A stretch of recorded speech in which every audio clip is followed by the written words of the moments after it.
खुलुमबाय बे समावहा उदालगुरि जिल्लानि खाग्राबारि दुलाराय बाथौ गुदिनि गोथार थानसालियाव आं कामदेब दैमारि आरो मोनसे बाथ्रा दुलाराय बाथौ गुदिनि गाहाय दौरि बे समाव खाग्राबारियाव आं बिथांखौ लोगो मोननो हादों आरो जों दुलाराय बाथौ गुदिनि गाहाय दौरि बिथांखौ दोरोङारि बिथिङावहाय बिथांमोना मा थांखि लादों गासै बाथ्राखौ जोङो बिथांनिफ्राय मिथिनो लुबैदों। ओंखायनो बे समाव जिहेतु बिथाङा दिनै दुलाराय बाथौ गुथुम लाइमोन आरो माइनाव आफादनि हाबाफारियाव सफैनो हादों आरो बे सफैनाय हाबाफारियावनो जिहेतुके दुलाराय बाथौ गुथुम नि गाहाय दौरि हिसाबै बिथाङा फैबाय थानाय समफ्रावहाय दुलाराय बाथौ गुथुम दौरि बिफाना बिथांमोननि बिफानारि बिलायाव मा मावथांखि लादों गासै बाथ्राखौ मिथिनो थाखाय बे समाव जों बखिष्ट आदा दङ जों बिथांखौ बियो बरायनाय जाबाय। खुलुमबाय आंबो बाथौ बिबुंसारनि गासै मावफारिया नोंथांमोनखौ बरायग्रोबाय। खोनानो मोन्दों दुलाराय बाथौ गुथुम नि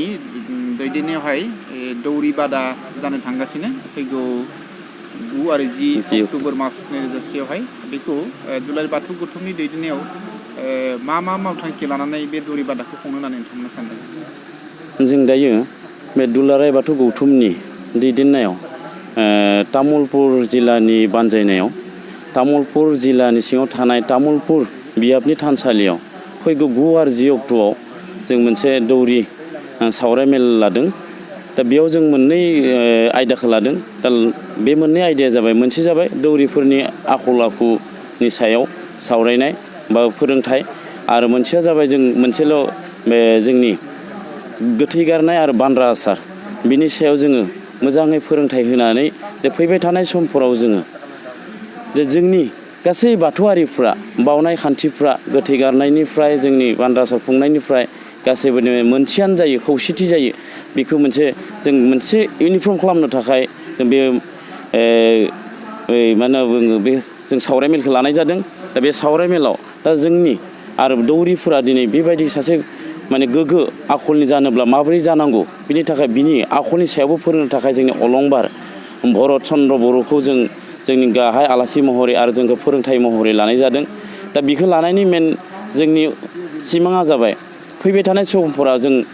दौरि होनना बुङोब्ला दौरिनि आखला माबायदि जानांगौ आरो बे दौरियानो जोंनि धोरोमनि बे बाथौसालिखौ माबायदि लाखिनांगौ लोगोसे जोङो बे दौरिफ्रा बे बाथौ धोरोमखौ फोथांना आरो फोथैनायाव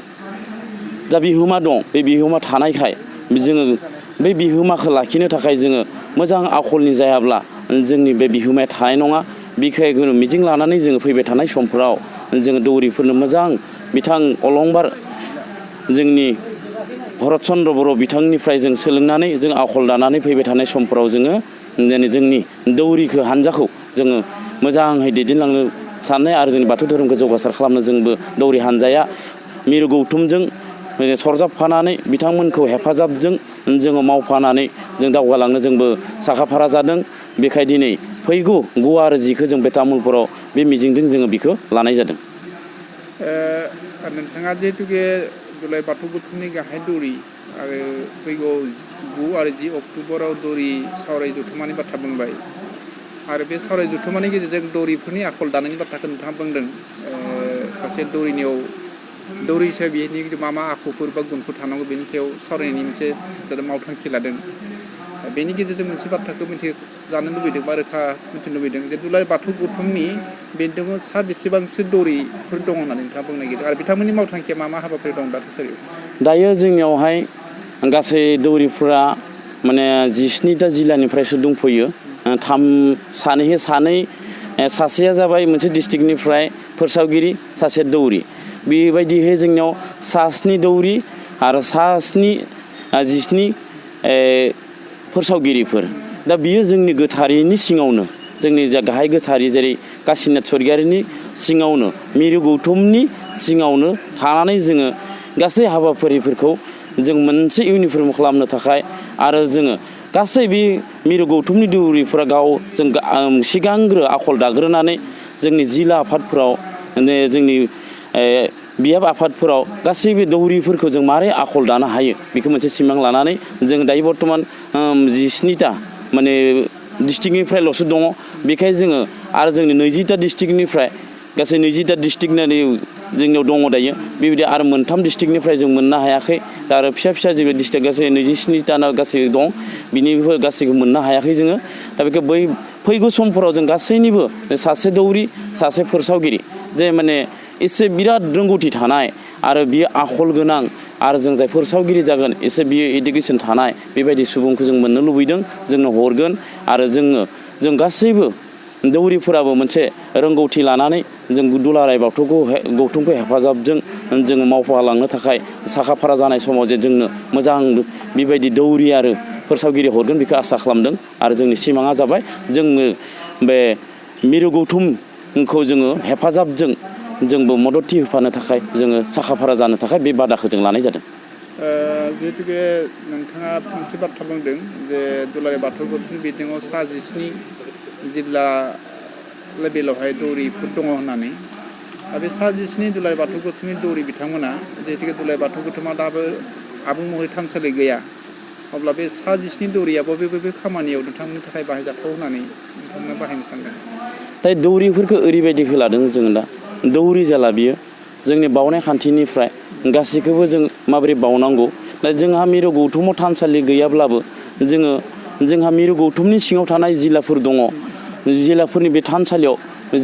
जेरै नैबे खाग्राबारि थानसालियाव दिनै आबुं महरनि दं बे आबुं महरनि थानसालिफोरावनो जोङो बे फोरोंथाइ होनानै बेयावनो दिन्थिलांनानै जोङो दौरिफोरखौ फोरोंनानै जोङो मोनसे इउनिफर्म खालामनो थाखाय सिमांखौ लानाय जादों जों। बे 9 आरो 10 अक्ट'बराव जितु दौरि बिथांमोनखौ राफोद धोरोमनि बिथिङाव आसारखान्थिनि बिथिङाव बिनि गुननि बिथिङाव सावरायगोन होननानै नोंथाङा बुंदों बे दौरि बादायावहाय बेसेबां जिल्लाफोर बाहागो लागोन आरो बेसेबां थान्दै बेयाव मोननो हागोन होननानै नोंथांमोना सानो? जोंथ' दायो